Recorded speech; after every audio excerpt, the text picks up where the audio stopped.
ako, tsaka sa story ni Catherine, kakaroon sila ng mga parte doon.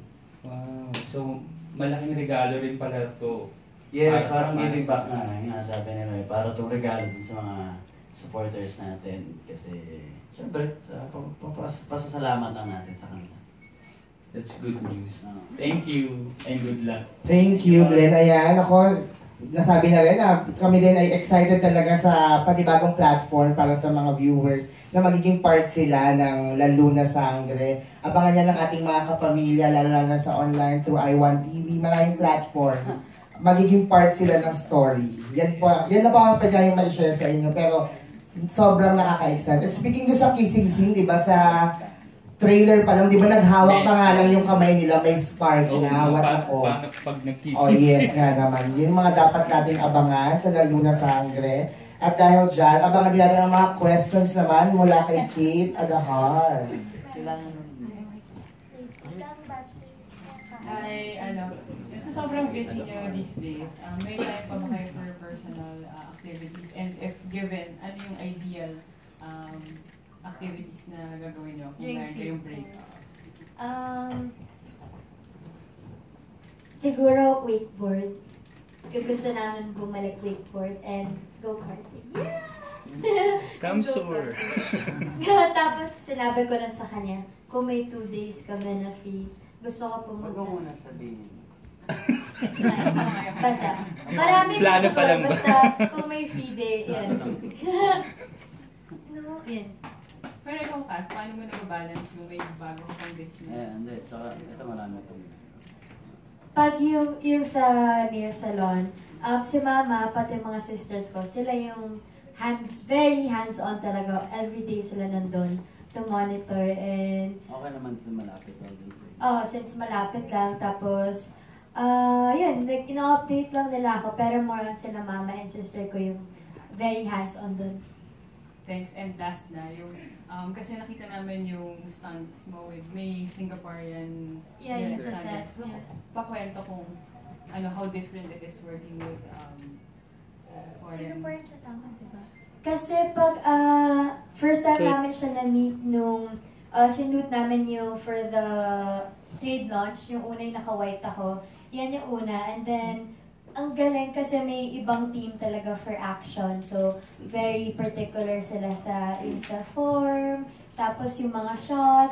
As in, importante talaga yun na yun yung maka-capture nila, yung pati yung mga facial expressions namin. So, okay maka-work yung mga ganong tao. Kasi alam mo yun, parang ibang-iba talaga siya. And talagang hindi ka pwedeng umarte na kung pahigain ka, pagulungin ka, gawin mo talaga kasi ginagawa nila. So, ginagawa mo talaga for the character. And kagaya ng sinabi ni DJ, na-enjoy ko siya talaga gawin. Kasi nakikita mo na yung dedication ng lahat sa set. So, ayun, so far, enjoy. Thank you, Kate. At ito naman, ang mga questions naman mula kay Mami Jo Bonsor. Hello! So excited. Everybody's excited already sa inyong Lalo na Sangre. My kids and I'm also curious. Do you also wonder about the limit of the powers of your character and what characters in the teleserye, aside from your own character, are you interested with?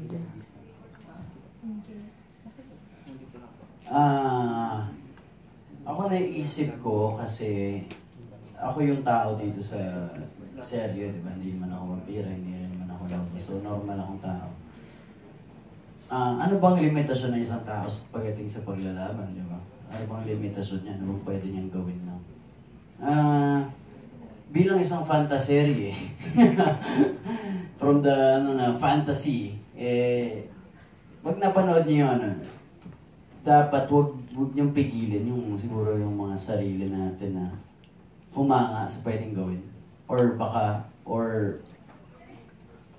may negative na OA, baka ganon, baka masyadong magaling. Kasi ako naramdaman ko nung magkaroon kami eksena sa'yo, hindi ba masyadong magaling yung ginagawa? And backstory naman kasi nung character kasi is, bata pa lang si Tristan, tinitrain na siya ni Mr. Robert. Tinitrain na silang dalawa. ever since bilang isa sa mga pinakamagaling na Luna ang tatay ko. Si Mrs. Sen. Ibig sabihin yung mga lumalaban sa mga tao sila, pero sila yung lumalaban sa mga vampira. Tama ba?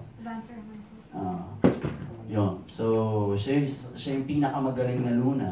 Training niya ako nung bata pa ako. So, hanggang pagtanda, nadala ko yun. So, pag napanood nyo, baka magulat na kayo na may fighting yun. Dahil yun sa backstory. And sa character sa iba, gusto ko character ni Richard kasi. Ay, gusto mo rin maging hari ng vampira. Ay, medyo kontrabida yung dating. Sticky. Hindi, sticky. Tsaka bagay kasi kay Boss Richard. Diba? Kung sa iba yun, hindi ko alam kung magugusto ko. Pero si Boss Richard Gutierrez, bagay na bagay sa kanyang role. Lakas ng dating, may arrive niya sa kanya. Sikat. Ano yung first question, tita? The limitation. Oo, were you also curious about the limit of your powers dun sa character Si mo? Malia. Walang limitations yung power. Why? Kumbaga sa cartoon, kung gagawin siyang cartoon card, yung parang kung gagawin siyang card sa sa cartoon card, yung panglaban na pang di ba nakalagay doon yung power sa pang-game? Fighting skills mo. Siyempre, si Malia, anak ng vampiro at saka ng lobo eh. Malamang siya yung pinakamalakas. Ang sama niya sobra. Sorry. Wait, yung kay Malia kasi, parang bata pa lang siya. Sobrang kinukulit niya. Hindi ako makafocus mag-answer. Si Malia kasi, bata pa lang siya. Since siya ngayon nasa propesya, parang inano na siya natin, na-train siya kung paano lumaban. Pero, di ba, nakita dyan na pag-age na 21, dun magta-transform. So, yung sa ilang years na yun, normal pa rin siya. Kaya pag nakikipaglaban siya sa lobo or vampira, talagang mas malakas pa rin sila syempre compared sa normal na tao kahit nag-training. So, yung magiging interesting part doon kung paano mangyari kay Malia kapag nag-transform na siya and kung hanggang saan yung kaya niyang gawin, kung ano yung mga kaya niyang gawin. Hindi ko pa alam kung pwede ko sabihin. And yun pa siguro, na-excited ako kung ano yung mangyayari nun pag tinaping namin. And since nga fantasy siya, ang dami pang pwede mangyari. So, fantasy, so parang wala tayong limitasyon. Walang limitations. Kasi lahat pwede mangyari. Depende kung ano talaga yung gustuhan ng tao. And kung may character na gusto ko i-portray, siguro yung kay Sir Richard din. Kasi ang laki ng parte na sa story and ang ganda ng role niya. So, yun. Nakakatawa rin. Pero mahirap yung role niya at the same time. So, perfect na siya for the role and bagay sa kanya pag napanood niyo.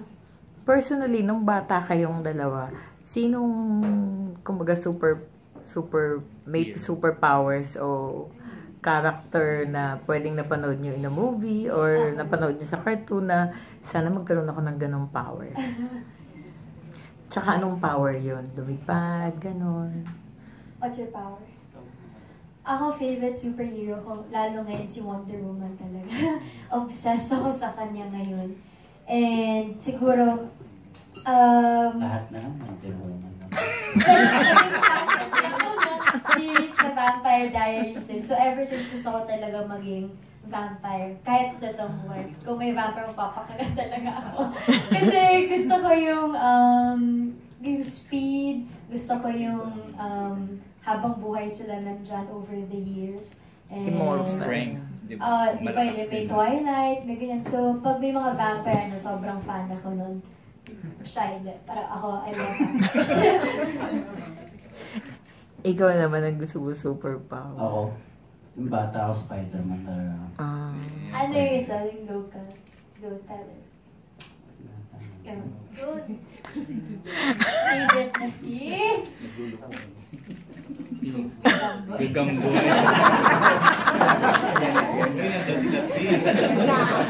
Pero Spider-Man pa rin yun. Yung powers ni Spider-Man na dumidikit na or yung meron siyang strength. Kasi syempre, yung particular superpowers were very particular. Pag bata ka kasi, pag Hindi, kasi nag-games si ka. Spider-Man naman malakas. Yung kabuuan niya. Yung kabuuan talaga. Pero mag-iiba kasi yung Spider-Man ngayon, more technology, kaya siya nagkaroon. Yung unang Spider-Man, yung trip ko yung talagang natural na tao. Sariling sikap niya. Thank you! Thank you, Mami John. Ako, grabe naman yung mga question na yan. Super na. Pero, in fairness naman talaga